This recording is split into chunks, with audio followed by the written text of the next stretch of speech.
एक और बड़ी खबर सियासी कॉरिडोर से अजीत पवार शरद पवार को जन्मदिन की बधाई देने के लिए उनके घर पहुंचे हैं। इस वक्त की बड़ी खबर आपको बता दें, अजीत पवार शरद पवार को जन्म की बधाई देने के लिए उनके घर पहुंचे। तस्वीरें इस वक्त आपके सामने हैं। सुबह सुबह अजीत पवार अपने चाचा शरद पवार से मिलने के लिए, देखिए उनके साथ प्रफुल्ल पटेल भी इस तस्वीर में दिखाई दे रहे हैं।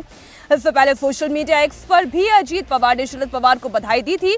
अजीत पवार अपने परिवार के साथ शरद पवार से मिलने के लिए पहुंचे। साथ में प्रफुल्ल पटेल, छगन भुजबल और सुनील तटकरे भी दिखाई दे रहे हैं और फूलों का गुलदस्ता देखिए वो भी। अब परिवार के बीच में बहुत सारी रंजिशें हुई हैं, बहुत सारी दूरियां हुई हैं। दीपावली का त्योहार भी अलग अलग बनाया गया, लेकिन ये बहुत ही खास मौका होता है और खास तौर पर इतनी अच्छी जीत के बाद अजीत पवार अपने चाचा से मिलने के लिए पहुंचे हैं, उन्हें शुभकामनाएं देने के लिए पहुंचे। दिनेश मौर्य हमारे साथ जुड़े हुए। दिनेश, दोनों परिवारों के बीच में, चाचा भतीजे के बीच की तल्खी हमने हाल के कुछ महीनों में देखी है, लेकिन इस तरीके के मौके होते हैं परिवार के बीच के मन मुटाव को दूर करने के। वो कितने हो पाते हैं या नहीं वो तो भविष्य बताएगा।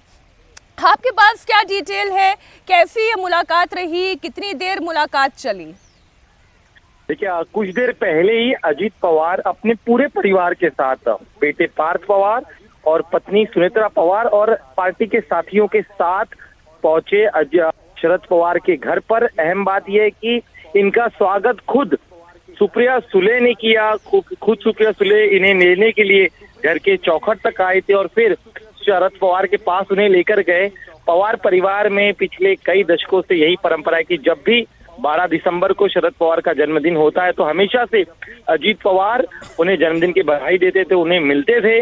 लेकिन पिछले 1.5 सालों में जब से बगावत हुई उसके बाद स्थितियां पूरी तरह से बदल गई थी, जो तल्खी थी। लेकिन आज जब जन्मदिन का मौका था और खुद अजीत पवार भी दिल्ली में मौजूद थे और सुनेत्रा पवार और अजीत पवार शरद पवार का जो घर है उसमें अंतर भी काफी कम है। ऐसे में खुद उन्होंने तय किया कि जो तल्खियां थी उन्हें दूर करके एक मैच्योरिटी दिखाते हुए अजीत पवार खुद गए, अपने चाचा से उन्होंने मुलाकात की, लंबी बातचीत हुई। और ये ठीक बात है। वो तस्वीरें भी इस वक्त इंडिया टीवी पर दर्शक देख रहे हैं। बहुत शुक्रिया दिनेश आपका पूरी जानकारी के लिए।